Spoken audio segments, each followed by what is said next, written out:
Hello, Sim here! Could this be the year where COD is back? I think so, especially if you like to rush. Just a couple of days to go before we get our hands on the Modern Warfare 3 multiplayer to truly find out whether the multiplayer experience of MW23 is going to live up to the beta, or have we been hoodwinked again? Having played the open beta, I think the fun and magic of COD has a strong likelihood of being back.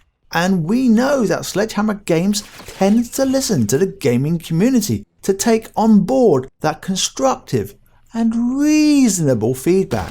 So if you enjoy informative gaming videos and like to know how to buff your gaming network, make sure you are subscribed and have hit the bell icon so that you get notified of when new videos arrive. A like is always appreciated as it helps the channel grow. Fast movement is back. Rushers are no longer punished, unlike MW19 and MW22. MW23 has more fluid movement. It supports an aggressive playstyle, and the sprint to fire time is a lot faster. It's noticeably so.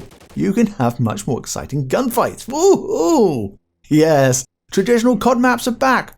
Well, after all, it is the original Modern Warfare 2 2009 maps, all of them. Along with this thing called map voting. Oh my god, it's back. Woohoo! So you get to skip the maps that you really hate. Sound whoring is also back via the bone conduction headset. And so is dead silence via covert sneakers. I believe that these two will be the crutch perks for those who are rushers.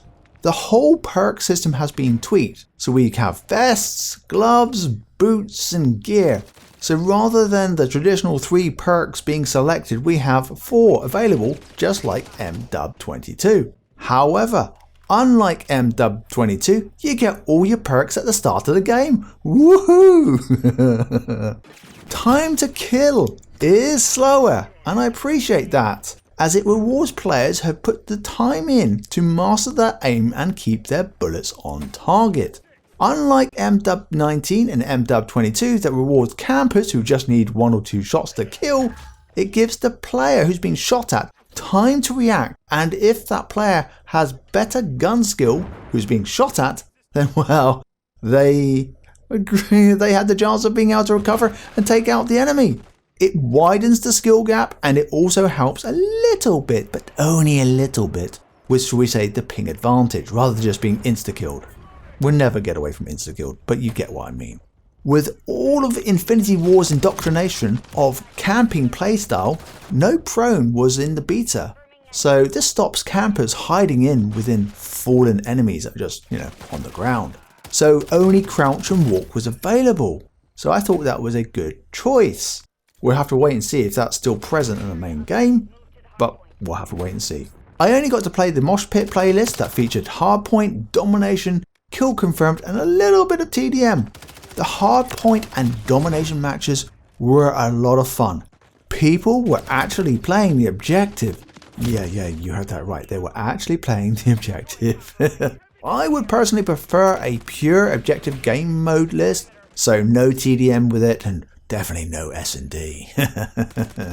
I only had a limited playtime on the open beta, and apart from using the MTZ-556 assault rifle, which was within the default class, I got to use a couple of other weapons, the Holger 26, which is an LMG, and the Striker SMG.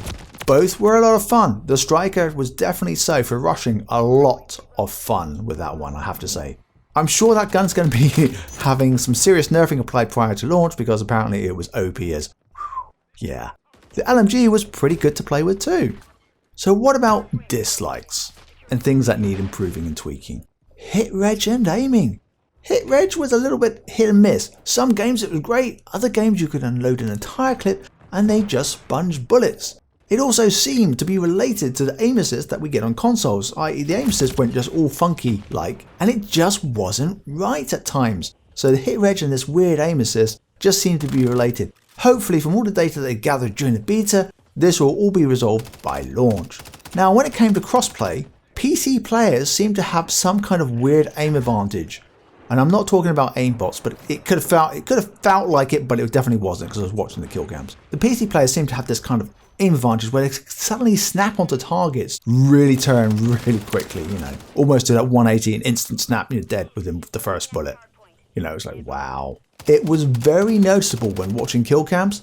As soon as I turned off crossplay, the gunfights were fairer.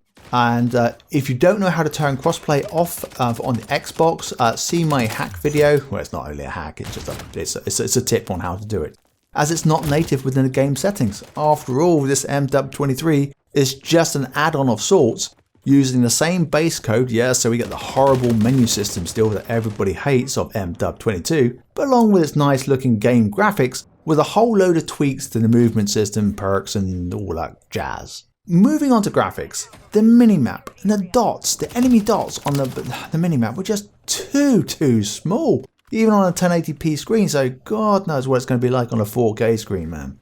Also, there was poor visibility at distance. It was like haze. You guys probably remember Vanguard. We had what we described as the white wall of fog. So Sledgehammer seemed to have this kind of distance relationship with visibility and wanting to nerf it out in the distance. And they're kind of like, okay, maybe that's a bit realistic, but hey, this is an arcade shooter. Give us back clearer visibility. I understand from watching other videos that PC players have this filter advantage and they can all tweak it and get that so they can see players much more clearly and reduce this artificial haze.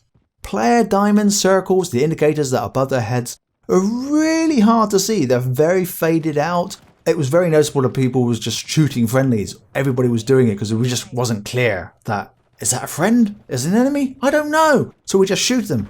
If we was playing hardcore, oh my god, the amount of team kicks that would have been occurring would have just been ridiculous. The text size for the player tags were also very small, so again, they must be microscopic on 4K screens. But all of these graphic issues, really easy to fix, so I expect those to be all addressed by launch. So that's it. What do you guys think? Do you think the fun and COD could be back this year? Do you think, it's going to be a fun year? Let me know in the comments below. Until next time, this has been Sim.